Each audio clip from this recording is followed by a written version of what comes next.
Julie, I went to school here at UCLA, and I spent the day walking down memory lane past, through the campus, past the sorority houses.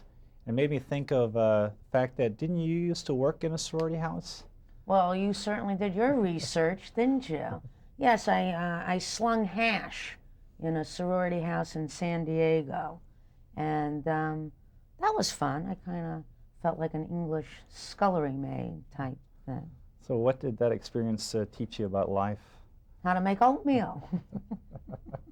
Now, lots been written and said about your days on Rhoda, but is it true that didn't you initially audition for a part as Rhoda's sister when it was still Boy, have you American? been doing your research. My God. Yeah, they did the year before Valerie started the Rhoda show. On the Mary Tyler Moore show, they did one episode where they wanted Rhoda's sister was going to be married. And that's what the show was about. And another woman got cast. I had auditioned for it and didn't get the part. And they cast this other woman. And then a year later, when Valerie got her show, the woman, I think what happened was the feedback on it was they didn't really believe that this was that this wasn't Rhoda's sister, that they didn't get it or whatever. At any rate, I got to audition again, and then I got the part. How concerned were you about typecasting when that show ended? Were you worried that I mean, you're like, after? would I ever work again? Yeah, Or after. would I ever? Well, would people want to cast you in a similar type Well, roles? I've always been very conscious about trying not to repeat myself. I mean, that the joy of being an actor is to do other people and explore other lives. So I really had very little interest in doing the same part. So, but I can't do the same part. I'm 20 years older. Now, being a movie researcher seems like it would be a kind of an interesting job. How many movie researchers have you met in real life, and did you notice any peculiarities in their personalities? No, I met Catherine Ferrara was our contact for this movie, and Jim worked with her too as part of his research. And she runs a company with Joe Farrell, and so it was kind of based on her. And she was actually a very lovely, smart, intelligent woman, and has a mind for that sort of thing, of math and numbers and percentages and.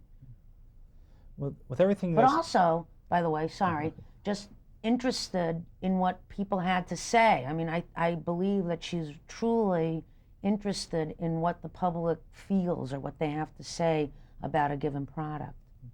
with everything that's been written about this movie, about the cut musical numbers and all that, what are your feelings about movie test screenings now, after all this has been said? Well, I think that for some reason, Jim's process became public knowledge, which I think is not nice.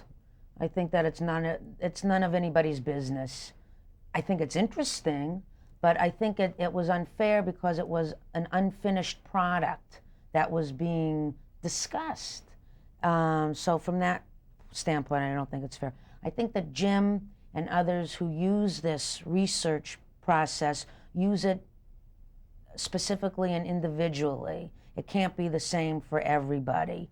I think Jim uses it very well. I think his interest is in how to make his movie, his vision work, and how and to get that across to the public. And other scenes might be cut or lost in any movie and wind up on the cutting room floor, but that's part of that director's process and how to get his movie working how he wants it.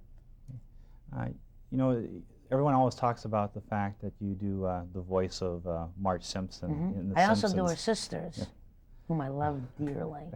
I love those two curmudgeons. Now, how often when you go to a party or go out shopping or out in public do people come and say, oh, do Marge Simpson, do the sisters? Well, usually they're about 5 years old. So for them, I don't mind. It's the adults I worry about. No. No, you can't turn down a kid, but you can turn down an elderly person. like yourself. Okay.